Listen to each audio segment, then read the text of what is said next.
Hi అండి. ఎలా ఉన్నారు? ఈరోజు 'బ్రహ్మముడి' సీరియల్ అయితే చూసిద్దామండి. అప్పు కళ్యాణ్ గురించి ఆలోచిస్తూ బావి దగ్గర కూర్చొని ఉంటుందనమాట. అక్కడికి కనకం వచ్చి, "ఏంటి చీకట్లో మంచు పడుతున్నప్పుడు కూర్చున్నావు? జలుబు చేస్తది. పద ఇప్పటికే లేట్ అయింది పడుకుందువు" అనేసి అప్పునైతే బెడ్రూమ్‌లోకి తీసుకెళ్తదండి. అప్పునైతే కనకం ఓదారుస్తూ ఉంటదండి. "కావ్య బాగా పనిచేస్తది. నాకు హెల్పింగ్‌గా ఉంటుందనేసి బాధపడ్డావా?" అని అంటది. అప్పు దానికి "ఏం బాధపడలేదమ్మా. అక్క అంటే నాకు కూడా చాలా ఇష్టం" అని చెప్తదనమాట. అయితే కావ్య ఉంటే నాకు హెల్ప్ చేయడం కరెక్టే. కానీ నువ్వు ఉంటే గాని నాకు చాలా ధైర్యంగా ఉంటుంది అనేసి అప్పుతోటి అంటది. "నువ్వు నా కొడుకు లెక్క" అనేసి అప్పునైతే చెప్తదనమాట. సీన్ కట్ చేస్తే కావ్యని, రాజ్‌ని చూపిస్తారండి. డోర్ ఓపెన్ చేసి పడుకుంటారనమాట. దొంగ అయితే ఎవరో మహానుభావులు నా కోసమే ఓపెన్ చేశారన్నట్లు ధైర్యంగా వచ్చేస్తాడు. ఇంక బాగా నిద్రపోతున్న రాజుని, కావ్యని అయితే బెడ్‌కి అలానే తాడేసి కట్టేస్తాడనమాట. లేస్తే ప్రాబ్లమ్ అవుతదనేసి.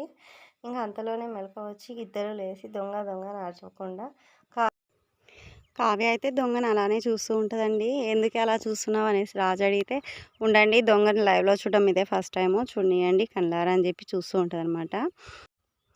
దొంగనైతే కావ్య అరవబోతుంటేనేమో దొంగ కత్తి చూపించి ఇద్దరిని బెదిరిస్తాడనమాట. అప్పుడు కావ్య, "దొంగన్నయ్య, దొంగన్నయ్య మమ్మల్ని ఏమీ చేయొద్దు" అనేసి రిక్వెస్ట్ చేసుకుంటదనమాట. అన్నయ్య అనేటప్పటికి దొంగ కూడా ఎమోషనల్‌గా ఫీల్ అయిపోయి చెల్లెమ్మ అన్నట్లు వరుస కలిపేస్తుంటాడు. బావ అనేసి వరుస కలిపేస్తాడనమాట.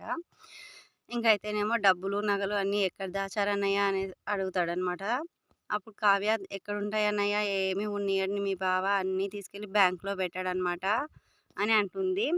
అయితే "పర్స్ అయితే ఎక్కడుందో చెప్పు, మా బావది పర్స్‌లో ఎంతుందో చెప్పు" అంటాడు. ₹20 ఉన్నాయనేసి రాజు అయితే అంటాడండి. "నువ్వు నీ పర్స్‌లో ₹20 ఉన్నాయి. నీ మినిమమ్ 10,000 లేకుండా ఏది గాని పర్స్ మెయింటైన్ చేయను నీకంటే" ఆ మాటతో కావ్య, "ఇంతకు నువ్వు దొంగవెలా అయ్యావు" అనేసి అయితే మాట్లాడుతదనమాట.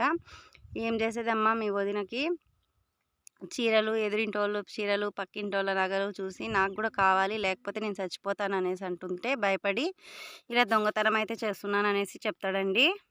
కావ్య అయితేనేమో పర్స్ ఎక్కడుండేది, రాజు పర్స్ ఎక్కడున్నదో చెప్పేస్తదనమాట. ఆ పర్స్ తీసుకొని పిన్ నంబర్ అయితే చూస్తాడండి. పిన్ నంబర్ చెప్పకపోయేసరికి "మినిమమ్ వైఫైలో 5,000 వస్తది కదా, తీసేసుకో అన్నయ్య" అని చెప్పి అంటదనమాట. 5,000 తీసుకునేస్తాడు. తీసుకొని వెళ్తూ ఉంటే "భద్రం అన్నయ్య, దొంగకి జాగ్రత్తలు" చెప్తదనమాట. ఇంతలో రాజు, "ఎందుకే అలా చేశావంటే నేనేమైనా తప్పు చేశానా? మీ కట్టల డబ్బులంతా చెప్పానా? బీరువాలో ఉన్నటువంటివి, నగలు కూడా ఏం చెప్పలేదు కదా, 5,000తో పోయింది, సంతోషించండి" అని అయితే ఇక్కడైతే మనం కావ్య తెలివిని ఒప్పుకోవాల్సిందేనండి. అయితే ఇంకో సీన్‌లో చూస్తేనేమో స్వప్న వచ్చి డబ్బుల కోసం తెగ ఆలోచిస్తూ ఉంటదనమాట. డబ్బులు ఎలా అడగాలి, ఎవరిని అడగాలి అనేసి. కావ్య అయితే ఇవ్వదు. దాని మీద పీకల దాకా ఉంది కోపం నా మీద అనుకోని ఆలోచిస్తూ ఉంటదనమాట. ఇంకా నగలనే అప్పుగా తాకట్టు పెట్టాలి, ఎలాగైనా సరే ఫెస్టివల్స్ ఏం లేవు కదా అనేసి ఆలోచిస్తదనమాట. ఈరోజు ఎపిసోడ్ అయితే ఇలా జరిగిందనమాట.